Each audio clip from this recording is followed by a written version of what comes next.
Okay, since half the crowd came in, I'm going to back up and start over. We just got a couple minutes in. So, as I was saying, city of Istanbul. It's the capital, largest city of Turkey. And here you can see a map. It's situated on a triangular peninsula just north of the Sea of Marmara, which connects the Black Sea and the Aegean Sea. Can you see all those seas up there? By a body of water called the Bosphorus. So that's where Istanbul is located. It has a population of 14 million, 99% of which are Sunni Muslim. So the Ottomans were Sunni. There's been human habitation in the area since the Neolithic period, about 6700 BCE, according to archaeology. And in the northern suburbs of modern Istanbul, a port settlement dating back to these people has been discovered. These are the Phoenicians. Who were the Phoenicians? They were a maritime trading culture, which were centered in a city called Tyre, which is in current-day Lebanon. They had seafaring routes all the way across the Mediterranean. They founded the city of Carthage, for example. So we know that they had a port city not far from Istanbul. Then in 685 BCE, there was a Greek king, Bias, B-Y-A-S, who colonized what came to be known as Byzantium, from his name. And this will be a classical name for the area, Byzantium. It was mainly a trading city due to its location at the Black Sea's entrance. Then in 196 CE, it was besieged by Roman forces. It was thereafter rebuilt by the Roman Emperor Septimus Severus. So this is, again, these cities are important because they're on trading routes. These are very important localities, and all the empires want to control them. If you control the trade, you control the wealth, and you know how it goes. You control the wealth, you control the power, you control the power. That's the way of the world. In the early 4th century, Byzantium attracted the Roman Emperor Constantine. And the city was remodeled over a 6-year period. He moved there, consecrated as the capital of his empire, May 11th, 330 CE. So that's where we'll get the name Constantinople, which was the name before it became Istanbul, but we'll get there. Constantine divided the expanded city, like Rome, into 14 regions. He sort of wanted to make it a new Rome, the Rome of the East, which it did become.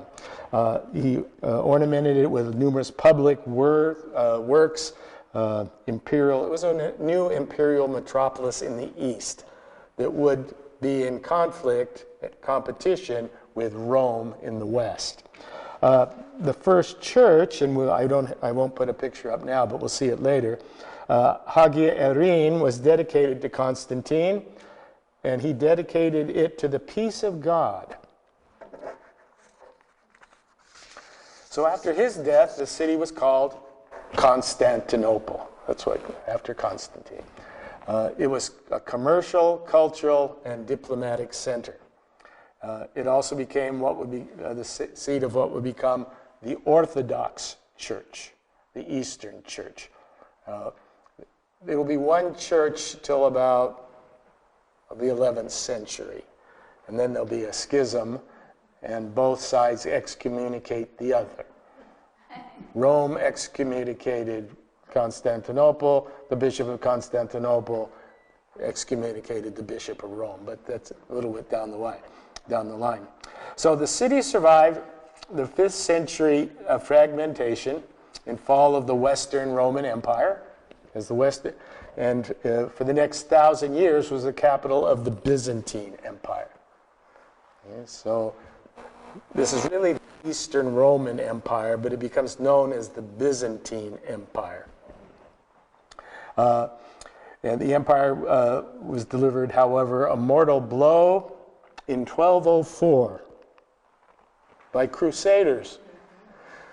The Crusaders were going to the Holy Land, but on the way there was a lot of wealth there, and they decided to sack the city, even though it was a Christian city, and there was a lot of deaths. But it really sort of dealt a death blow. Constantinople had sort of been declining over time, and that Fourth Crusade really gave it a blow, and it divided into 4 separate parts. Despite the eventual recovery, Byzantium remained only one of several small states in the area for the final 2 centuries of the empire's existence. So there were actually 4 states within what was called the Byzantine Empire.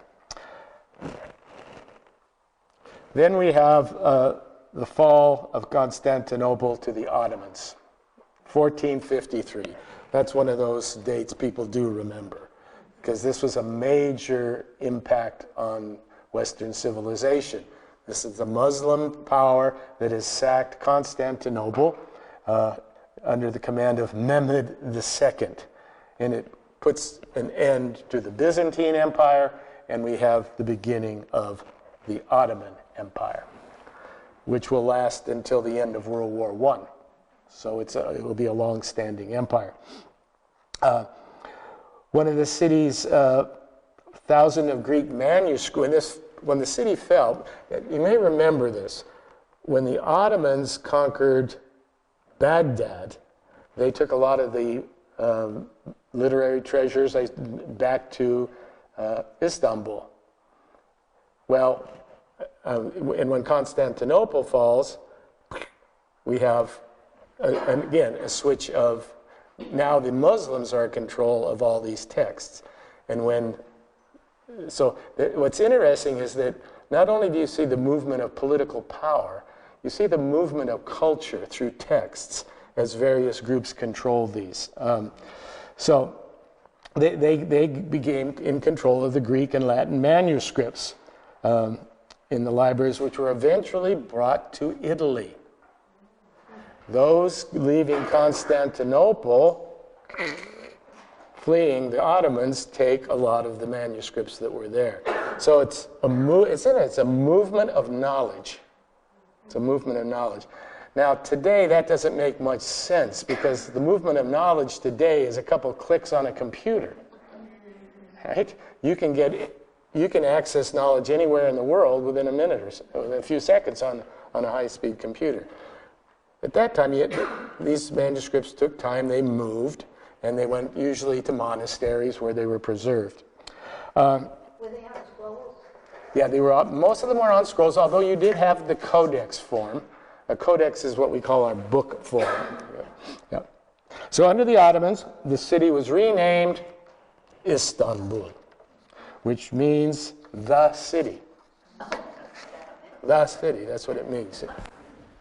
So Mehmed II was the conqueror, and he took personal interest in the creation of his new capital. On his order, the Fatih Mosque was built, and we'll see these later, on the older burial grounds of the Byzantine Emperor's Church of the Holy Apostles. How many times have we seen that during the course of this class? A conqueror builds their religious structure on top or very close to an old religious structure. The Grand Bazaar, which we'll visit right at the end, 1455, and the Topkapı Palace, 1459, were also erected in these years. We'll be visiting these during the tour. So, slowly the Christian city was transformed into a Muslim city. Still, Istanbul had many non-Muslims among the population. According to a census taken in 1477, and you may question the accuracy of a census taken in 1477, there were 80,000 people in the city, not that big. 63% were Muslim, 24 Christian, and 12 Jewish. That was in 1477.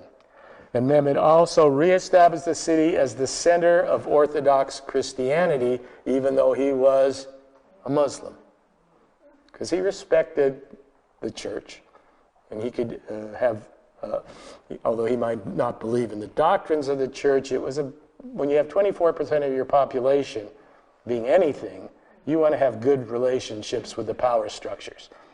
We think only 1 out of 4. That's not, 25% of anything can have a lot of power. In fact, they know from studies in most revolutions, 10 to 15% is all it takes to bring about a revolution. If you look at the American Revolution, most of the people here did not get involved with they were loyalists to the crown. I think it's only like something like close to 20%, maybe up to 25, which was very high. The Russian Revolution was less than 10. French Revolution, somewhere between around 15. But if you have 15% of anything that's really dedicated and organized, because the bulk of the population is going to do what? Go wherever the wind blows. Okay, just a comment. So the Ottomans then conquer Egypt in 1517, and the Sultan accepted the position of Caliph. And Istanbul acquired additional importance. So what was remember what the Caliphate was? The Caliphate was a Sunni political institution whose spokesman, the Caliph, was claimed to be the political and religious leader of the entire Sunni Muslim community. Somewhat comparable to what we'd say for the Pope for Catholics. Okay, so the Caliph. So this is, we've seen a couple of caliphates. There was the Umayyad Caliphate earlier, then there was the Abbasid Caliphate in Baghdad. This will be the Ottoman Caliphate centered in Turkey, Istanbul, till the end of World War I. And then it will collapse, and we'll get there in a moment. So by conquering Egypt, the Ottomans took over the prestigious mantle of this position, and they claimed to represent all of Sunni Islam, which is the majority of Islam. 80% of Muslims are Sunni. Only about 20% are Shia. The empire reached its height under Suleiman the Magnificent. He is one of these historical figures that probably nobody outside of in the Middle East knows about, but was one of the great rulers and builders and cultural leaders in any history of the world. But I doubt that many people have ever heard of him. His western conquest finally ended at the Siege of Vienna. The Ottomans had gotten as far as Vienna, and that's where they finally were held back. He annexed much of the Middle East, much of North Africa. His naval fleet dominated the Mediterranean. Under his patronage, the empire entered a cultural age. It was considered the height of Ottoman culture. Artisans in service of the court were brought from all over the empire, painters, poets, architects. He sponsored monumental building projects throughout the empire, bridges, mosques, palaces. He even restored the Dome of the Rock, which had been, and the Kaaba, both of which had fallen in decline. Now today we look at these places and think of them, but at this time they had fallen into decline. If you don't have power and wealth, you're not going to be able to keep these things up. And in this part of the world, it started to decline. The Ottomans came back in and helped rebuild it, especially under Suleiman. So the 7th century then became a period of stagnation. The empire experienced multiple setbacks, generally due to poor central leadership, where people are more interested in themselves than in the empire or the state. Get all sorts of factions, power plays. When that starts to happen in any culture, watch out. It starts to go, because it can be, well, anyway. And then beginning in 1683, that's usually when started the real decline of the Ottoman Empire, was the defeat at the Battle of Vienna, in which the Holy Roman Empire and a league called the Polish Holy League joined forces against the Ottomans and started to push them out of Eastern Europe. Efforts to westernize, as a result of the decline, there were a group of young, sometimes Western-influenced Turks who said, okay, we're declining. Why? We need to modernize. And what did that mean? We need to westernize. Okay? Because the Western powers, with their military might, were beginning to push Islamic countries. And I think this is one way to try to understand even Islam today. When you understand the height of the glory of their empires, what they were, and what they became during the colonial period, that creates resentment. When you have an empire that's gone from the height down to just mediocre, and you have foreigners trying to tell you what to do, that creates a sense of cultural resentment. And I think we're still experiencing that to some degree. We're still experiencing that. In any case, so there were these groups, and there was something called the Tanzimat period. And Tanzimat is Arabic for organization, from about 1839 to 1876. They wanted constitutional reforms. They wanted a modern conscripted army, a new banking system, and getting rid of the strict religious law. So they felt that these were the things that were holding back Islam. And so there was this period of reform. But then there were wars with Russia, including the Crimean War, charge of the Light Brigade. And the Turks were on the side of the Brits. And a continual rise of ethnic nationalism in Eastern Europe, what we call the Balkans, the Serbs, the Croats. That was these ethnic rivalries. See, once you have when you have an empire and you have a strong central government that can control these ethnic conflicts, they're controlled. When that starts to recede, those ethnic powers start to conflict with one another. And that's been the case in the Balkans, which will lead to World War I, if you know all the conflict in the Balkans. Those areas were under Ottoman control, but slowly the Ottoman Empire begins to shrink, and it became a sort of a joke amongst British, French, German diplomats. They called the Ottoman Empire the sick man of Europe because it was in decline. It was losing its power. This leads to a 1908 revolution known as the Young Turk Revolution. It was led by Turkish nationalists and Western-oriented secularists, marking the beginning of the dissolution of the empire. Do you remember we saw also in Iraq, in Egypt, these Westernizers, especially military men, who feel that the only way to keep their countries at par with what's going on in the West is to westernize, to secularize, to militarize. That started to happen in Turkey. But then, unfortunately, maybe for the Turks, they get involved in World War I on the side of the Germans and the Austrians. And what happens? They lose. Okay.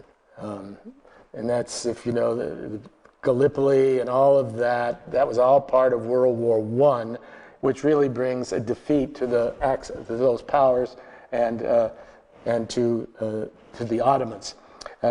Foreign troops entered Istanbul July 24th, 1923. That's British, French, and Italian. They finally leave, and a Turkish republic is claimed under this gentleman, Mustafa Kemal Ataturk. He will become the founding father of the modern Turkey. There was a treaty. To sign this treaty, the empire had to be dismembered. That's where you get the Sykes-Picot Agreement. The Iraq, Syria, Palestine are no longer under control of Turkey. Those were all parts of the Ottoman Empire. When the war is over, there are treaties, and Ataturk, even though he's a very strong military man, has to give up these areas of the empire to the colonial powers.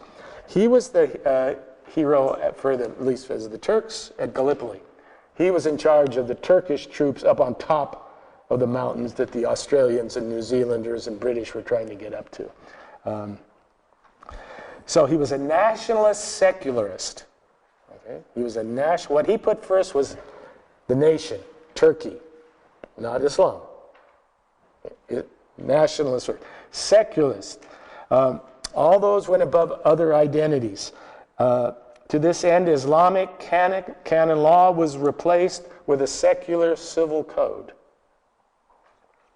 The most momentous change was the abolition of the caliphate. Caliphate, gone. When I say that, that probably doesn't have much of an impact. But that would be like saying tomorrow the papacy is gone. The impact that would have on the Catholic world. The impact that this had on the Muslim world we're still struggling with. What did Osama bin Laden want to recreate? A caliphate. What did ISIS try and create? A caliphate. That's a universal political entity that represents all of Islam. Because that ended at the end of World War I and the division of Turkey. So as Istanbul was a major symbol of the caliphate, he moved the capital. So the capital today is not Istanbul. It's Ankara. That's a good Jeopardy question, by the way. A lot of people would say Istanbul. It's not the capital. It was traditionally, but he wanted to move it away symbolically. That was the old Turkey. This will be the modern Turkey. So during the 20th century, I'm not going to spend much time in any more history here, but the population gradually of Istanbul grew, surpassing 10 million in the year 2000, and is up to 14 million today. This is the current leader, he needs mention, President Recep Tayyip Erdogan. His presidency has been marked by what many have called democratic backsliding. He has sort of moved away from a lot of the ideas that Ataturk had. He's made alliances with conservative Islam, for example. He's suppressed freedom of speech and dissent. He's much more part of this, what's going on around the world, this rise of sort of absolutist dictatorships.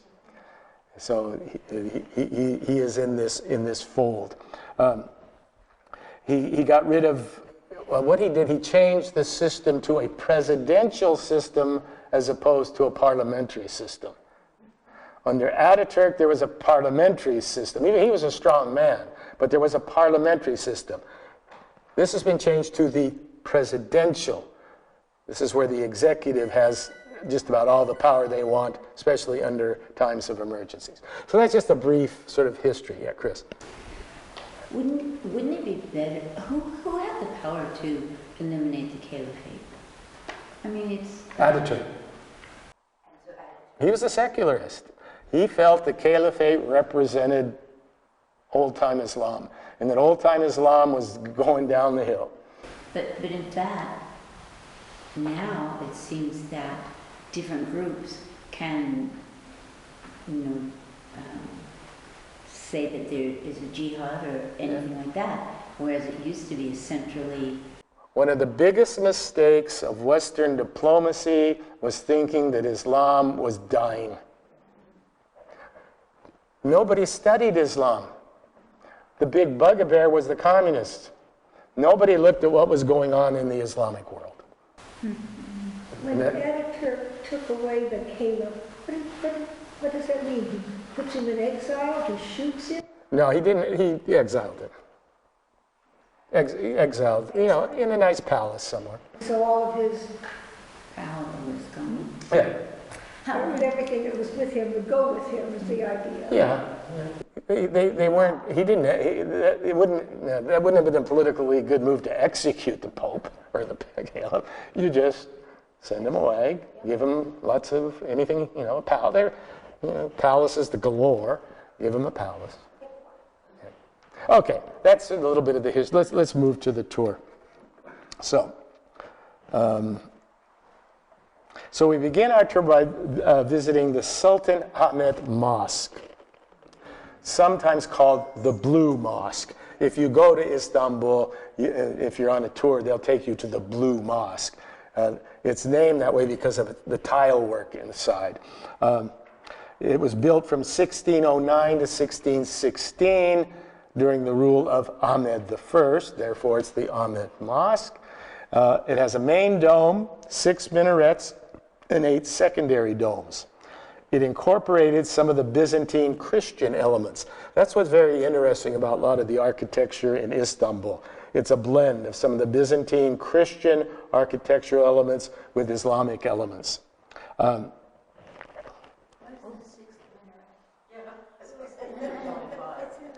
You probably, one might have been blocking the other.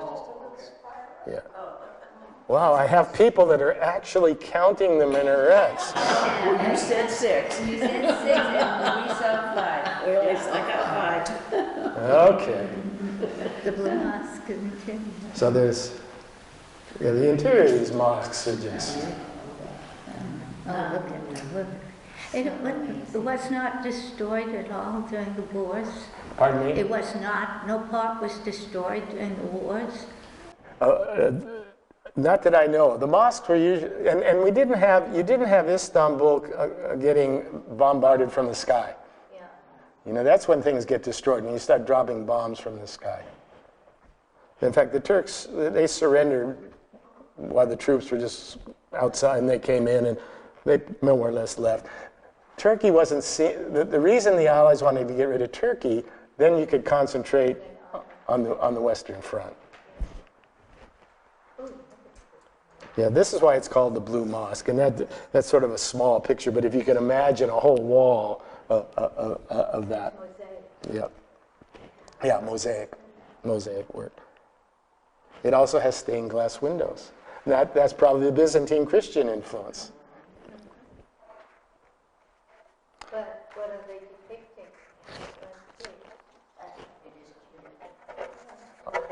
You're going to have to figure that one out. It's also known for its famous mihrab.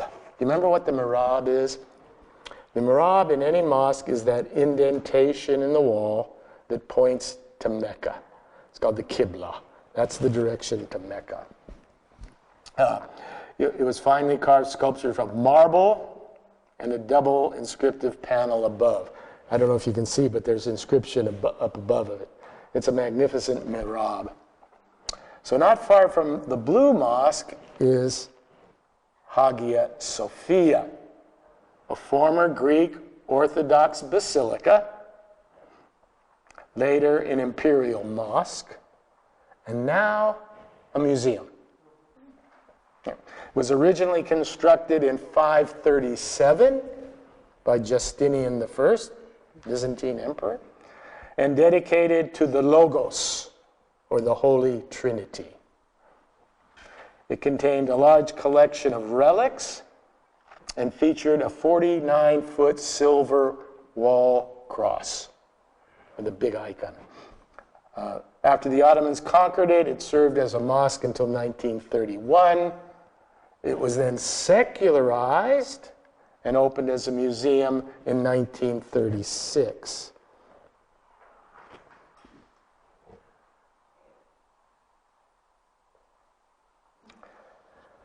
So close to the Hagia Sophia is something that's quite interesting. I thought I'd include this. You might not see it on a tour, but it's called the Basilica Cistern, the largest of several hundred ancient cisterns that lie beneath the city to control water. According to ancient historians, Constantine built the first cistern for bringing water into his palace. And then it continued to develop over time. What's interesting, if you walk, does anyone know who that is? There's an icon. Has anyone heard of the Medusa? Medusa was a Greek gorgon, or I guess we'd call sort of witch, with all the snakes in her hair. And if you looked at her, what happened? You turned to stone. What's that song? Turn to stone. Yeah, so this is down in that cistern. They built this icon of Medusa. Who knows why, but I find that quite fascinating. Now,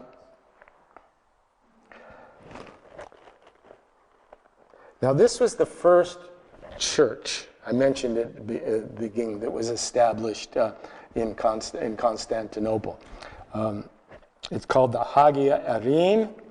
It was stands on the site of a pre-Christian temple, Roman temple, and was the first church built in Constantinople. Now, it's been damaged over time, and there's been a lot of reconstruction. But that's the earliest church. It was burned down in 532, restored by the Emperor Justinian in 548. It measures 300 feet by 100 feet. The dome is 45 feet wide, 105 feet high, and has 20 windows. All right, go ahead, count them. You're not, well, there are not 20 windows there. Now, what's interesting, you might be able to see it on this, and I'll give you a closer. There's a large cross in the half dome above the apse, okay, there's a closer view. The reason that's interesting, in a Byzantine church, you would not have found that there. You would have found an image of Christ. That was part of the Byzantine tradition. So this is a unique vestige of what is sometimes called iconoclastic art. Iconoclasts do not like images. Much of conservative Islam is anti-image. Judaism is anti-image. Puritan Christianity was anti-image. So periodically we have these movements where these icons or these images are seen as taking away from the true image of God. So what was put up there was a cross rather than the actual picture of Jesus. After the conquest of Constantinople by the Turks in 1453, the church was enclosed inside the walls of the Topkapi Palace and used as an armory. It's kind of ironic, isn't it?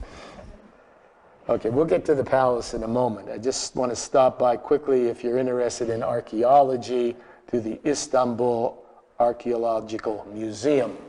It's actually a group of 3 museums, as you can see there, located near the palace. There's the Archaeological Museum, that's on top. It's the main building. Then there's the Museum of the Ancient Orient, that's on the left, and the Museum of Islamic Art on the right.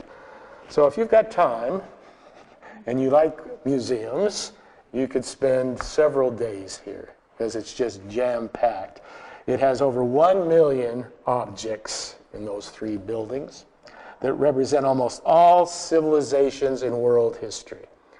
So if you wanted to do a world civilization tour through artifacts, you could just spend your whole time there. In the 19th century, efforts were made to modernize the empire, as we saw, and that was the origin of this museum, because many of the Young Turks had been to Paris. And what had they seen? The Louvre. And they wanted to build museums of somewhat similar scope, and that was the origin of this museum. The main building construction began in 1881. It's in the neoclassical style. The Museum of Ancient Orient was commissioned in 1883, and the Museum of Islamic Art in 1935. So they've just started with the top and added additional museums. At one time, the museum was thought to hold what was called the Alexander sarcophagus. This was claimed to be the sarcophagus for Alexander the Great. It's debated whether that actually was or just somehow it got the name, but it's held in that museum. One very interesting piece that's held is this. It's called the Kadesh Peace Treaty, 1258 BCE, signed between Ramses II of Egypt and the Hittite Empire, the oldest known peace treaty in the world. In fact, there's a giant poster of the treaty on the wall of the UN headquarters in New York. So let's just look at some of the other examples. There's a wonderful ancient Greek exhibit. There's all sorts of Christian art. Here's one of Mary praying. And there are numerous manuscripts. Here's an old Ottoman manuscript. Like I said, if this is what you like doing, these places are just magnificent. Okay, let's now move to what is generally considered the city's most famous landmark outside of the mosque, and that's the Topkapi Palace. Primary residence of the Ottoman sultans for approximately 400 years. The last 200 years, they move, and we'll get there. This wasn't good enough. It wasn't Western enough. They wanted something more modern, so they'll move, but I'll get there in a moment.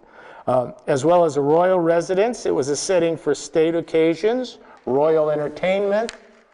The complex consists of 4 main courtyards and many smaller buildings. That's just a model of it. It contains mosques, a hospital, bakeries, a mint for printing coins.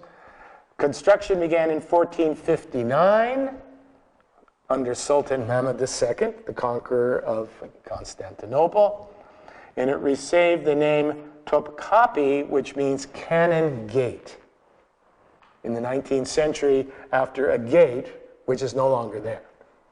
But it was named after most of these palaces have magnificent gateway entries of 4, 6, 8. And different gates were used for different things. If a sultan came in, he had a special gate. If there was some sort of religious ceremony, that was a special gate. So these gates represented going into the palace. The complex was expanded over the centuries, major renovations after an earthquake in 1509, and a fire in 1665. After the 17th century, it gradually lost its importance as the sultans preferred to spend more time in new palaces along the Bosphorus. They built new palaces. That was perhaps another reason for the decline of the empire. Money was being spent to build these great palaces for luxury for the not even 1%. So following the end of the Ottoman Empire, the palace was transformed by the government into a museum. So today it's a museum. In 1985, it became a UNESCO World Heritage Site.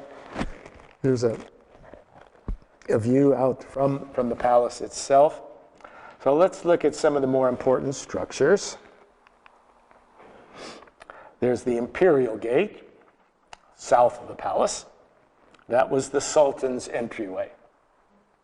It originally dated from 1478, but is now covered in 19th century marble.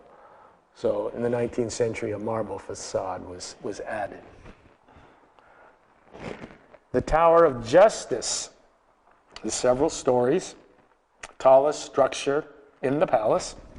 It was originally constructed by Mehmed II, and then re-enlarged and remodeled by Suleiman the Magnificent. It was supposed to represent the sultans standing up for justice, as opposed to injustice. That was what it was supposed to represent. Then there was the Imperial Harem. What's a harem? Well, we tend to think of harem as just where the concubines were, but the harem was the private apartments of the sultan. It contained more than 400 rooms. It was home to the sultan, his mother, his wives, his concubines, the rest of his family, and their servants. So it was more than just for the, and here we have a painting. Because you don't know Arabic. And who does? But then there was the Imperial Hall, also known as the Throne Room. It's a domed hall in the harem, believed to have been built in the late 16th century. Did I get the? Oh, that's the bath. I'm sorry. I passed the. Yes, that's the royal bath. Yeah. There's the throne room. Yeah. That was a small throne room, wasn't it? Actually, when you think of the throne, and sometimes we talk about the throne room. Anyway, so so this was the throne room. Served as the official reception hall of the Sultan, as well as entertainment for guests, etc.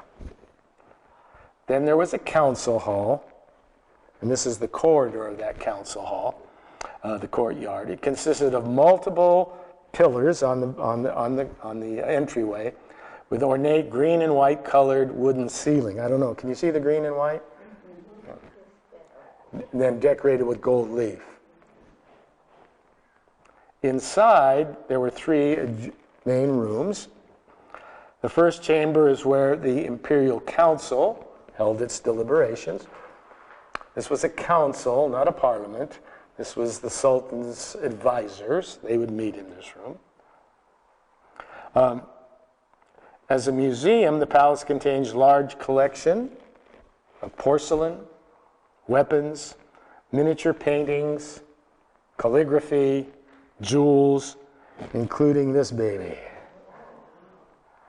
the spoonmaker's diamond. An 86-carat pear-shaped diamond, its most valuable single exhibit at the palace. Is that from Africa? Where it was, no, I think it was, I don't know where it was found, but I have a story about why it's called do you want to hear it? Why it's called the spoonmaker? Okay. The story goes, a fisherman was walking along and saw this thing sparkling in the ground, picked it up, said, I wonder what this is. So he took it to the local jeweler. The jeweler looked at it, recognized what it was, and told the fisherman, oh, it's just some old glass. But since you've bothered to come here, I'll give you 3 spoons for it. Gave them the 3 spoons, he went away, and the jeweler had the 86-carat diamond.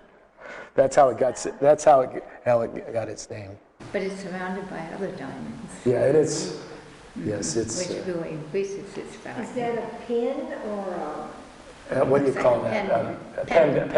Yeah, it's a pendant. It's not worn. It's just. Just there? Yeah. And Well, it would be fairly heavy. Okay. So the museum also has what is claimed to be Muhammad's sword, relic. Whether it is or not, people believe it is, and his cloak. There are several gardens. There's a modern cafe. And some very peaceful visitors. I like that picture. Ladies in a, yeah. Because underneath that are people, and probably some very, even, very stylish, if they could be, modern thinking, but because of the tradition of that family, when they're in public, they might be required to wear that. So we cross what is known as the Galata Bridge and arrive at the Galata Tower.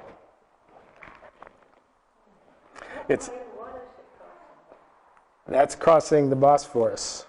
It's called the Golden Horn, that whole area up there. It's the Galata Tower, or the Tower of Christ.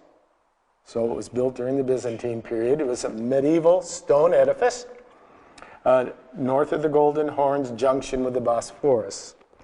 What it was used for originally was spotting fires in the city. Because fires in the city, I mean, you didn't have fire departments like we do today that could, cross boulevards quickly in big machines. Fires were always very dangerous. All it took was a fire in one place and very quick and some wind, and pretty soon half the city's gone. So you wanted to know quickly where that fire was. So that's what it was originally used for. In 1875, during a storm, the roof was destroyed, and it remained without a roof for most of the Ottoman period. It was only restored in 1965. So it was without that roof. There's now a restaurant and a cafe there on its upper floors, which provide a very nice view as you're sipping your Turkish coffee. You don't sip it. Yeah. So taking the main boulevard that runs northeast along the Bosphorus, we arrive at the Dolmabahce Palace.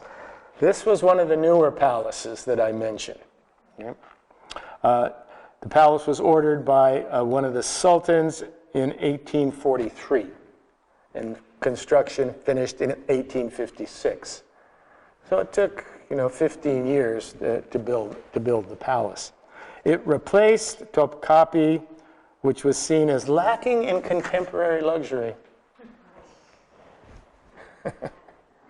It cost the equivalent of $1.5 billion, approximately a quarter of the empire's yearly tax revenue. Do you see the implications? When you're spending a quarter of your revenue on building new palaces, maybe the infrastructure is not going to do too well. And this was one of the reasons that's often given for the added decline. The last royal to live here was the Caliph Abdulmesid Effendi. And on March 3rd, 1924, a law went into effect that transferred the ownership of the palace to the national heritage of the new Turkish Republic. This would be comparable to how perhaps the French saw Versailles, the French working class and that these people living in luxury. Okay? So once you get the Republic, this is no longer a palace. It becomes a sort of part of a museum and part of an administrative building. Ataturk did have an office here, one of his presidential offices, and he died here on November 10th, 1938. So he died in that palace. So let's just take a brief tour here.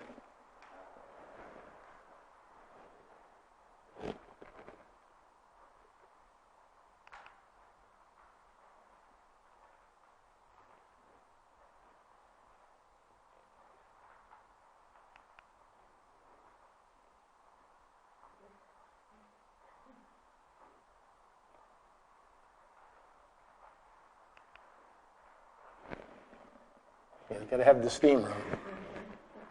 Turkish bath.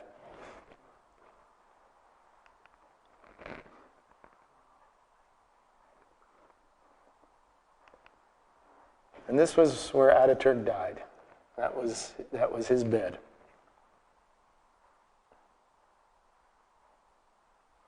And near the palace, there's a mosque.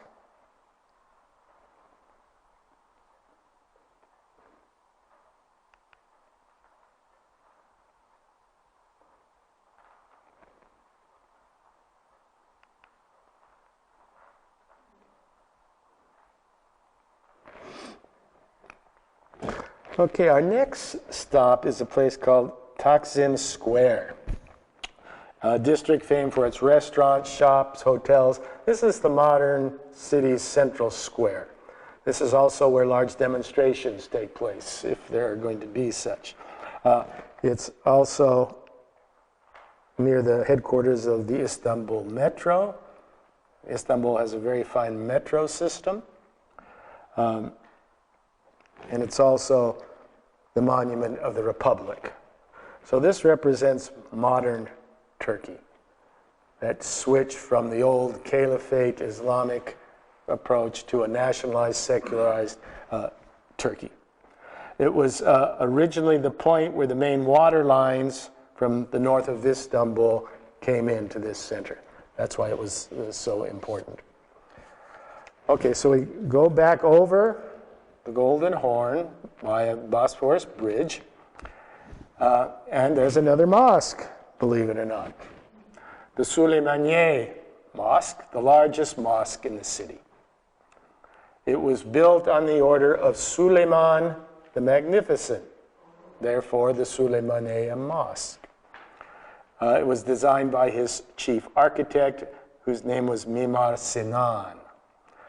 Construction began in 1550, and it was complete in 1558. So an 8-year building project. It blends Islamic and Byzantine architectural elements.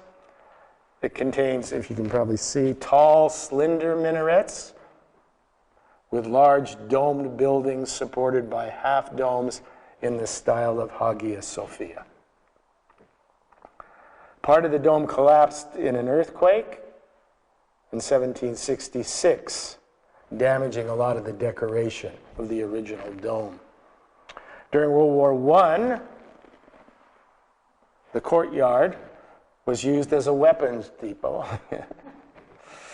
And when some of the ammunition ignited, the mosque suffered a major fire.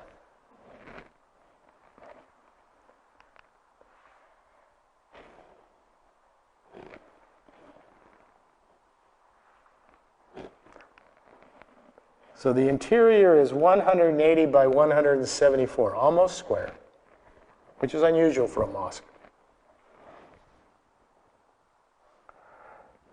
Now moving up the Golden Horn, that's that body of water, we find the Jewish quarter of Balat, B-A-L-A-T, in which is located the Arida Synagogue, one of the oldest synagogues in Istanbul. It was built by Greek Jews, but after the arrival of the Sephardic Jews, do you remember where the Sephardic Jews came from? Spain. Sephardic were the Jews that came out of Portugal and Spain in 1492, when they were asked to leave, and I won't say nicely. The Greeks then assimilated with the Sephardic Jews into this community. The building was renovated in 1992 in celebration of the 500th anniversary of the Sephardic Jews' arrival in the empire. It's known for this teva. A teva is a reading platform in a synagogue. It's boat-shaped. Can you see that? It's a boat-shaped teva. It's very well known for that. It's also the only synagogue in Istanbul where this very interesting gentleman, Sapati Zevi, the founder of the Sabbatean movement, prayed. Who was he? He was a Jew who claimed to be the Messiah. Had large followings in the Ottoman Empire, had large followings in Western Europe, especially in Germany. Many Westerners actually flocked to the east because he said he was going to Istanbul, where he would announce himself to the caliph, and the messiahship that had been promised would begin. Well, the caliph didn't take it well. He arrested him, and this is what makes this guy really interesting. He converts to Islam. Now, you would think that most people, if you claimed to be the Jewish Messiah and converted to Islam, would say, you're a false Messiah. Well, many did, but many still kept with him. The idea being that the Messiah would do something so audacious that it required ultimate faith. Have you heard that one before? Okay? That this required your ultimate faith. Did you really believe in him or not? When he converted in any case, he died in prison a few years later. There are still some small groups I don't know if it's in Germany or Eastern Europe, who belong to his community and believe he will return. He will return. Okay. To the southwest of the Jewish quarter is this wonderful museum. It's called the Chora Museum, considered to be one of the most beautiful surviving examples of a Byzantine church. It was originally built as part of a monastery complex outside the walls of Constantinople at that time in the early 5th century. In 1315, the Byzantine statesman by the name of Theodore Metotheles endowed the church with many of its beautiful interior mosaics and frescoes.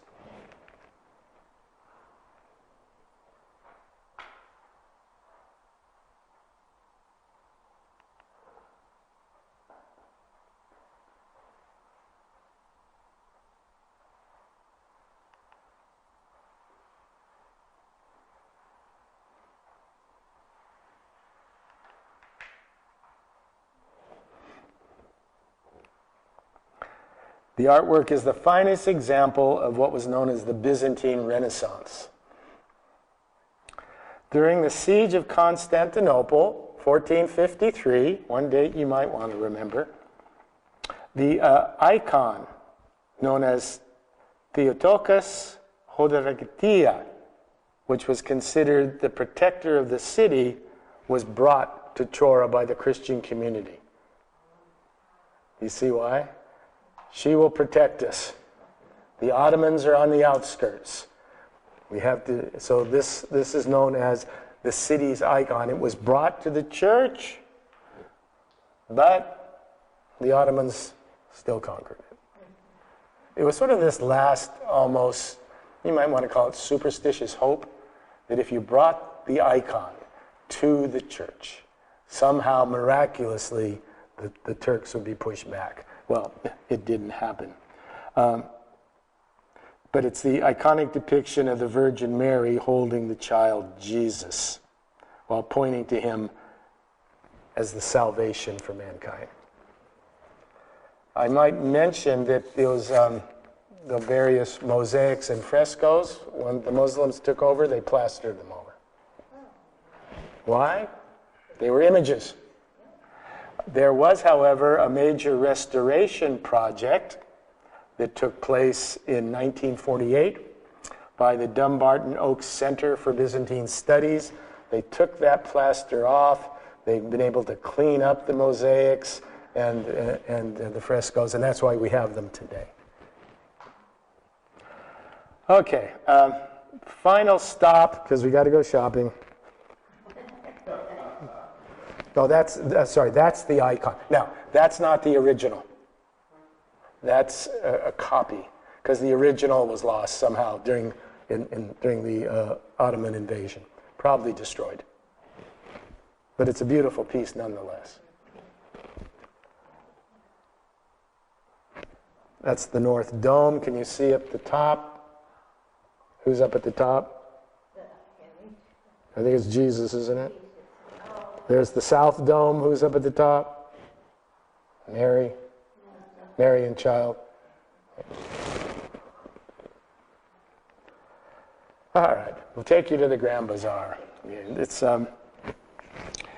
the largest and oldest covered market in the world, with 61 covered streets. 61. Imagine, what would that be in Camarillo? Where would it stretch from where to where if you had 61 covered streets? Yeah. Over 3,000 shops. There's an old section and there's a new section. That's the old. We've seen a number of bazaars. That's the place to go if you want to just really mix and bargain and all of that. But there's also, of course, the new section You got to keep up with the West. The bazaar attracts 250,000 to 400,000 visitors daily. Daily. You think it's bad over here at the outlets? But this is a place you go not just to shop, but to be. Be surrounded by, if you ever go to a city in the Middle East, go to one of the old souks, that's the old markets. Even if you don't want to buy anything, just walk around. There's something about the atmosphere that takes you out of the 20th century. No, we're in the 21st century, aren't we? Okay, so that sort of ends our tour of Middle Eastern cities. Starting next week, we're going to have a series based on non-canonical scriptures. So for the next 2 weeks, Reverend Elbert's going to talk about the Dead Sea Scrolls. The following 2 weeks, I'm going to talk about the Gnostic Gospels. Those were the Gospels that were considered heretical and not put in as part of the canon, and we'll try and see why. Okay? So any questions about any of the cities, or if you get a chance to go to Istanbul, the others are probably a little dicey right now, but Istanbul's a great place. Yeah. The minarets, they always have the minarets. Mm-hmm. Now, is that to call people to, and they have so many? Yeah, that's the you only really need probably one to call people to prayer, or two on each side, but it's part of the architectural design. It got to the point where the more minarets, sort of the more prestigious.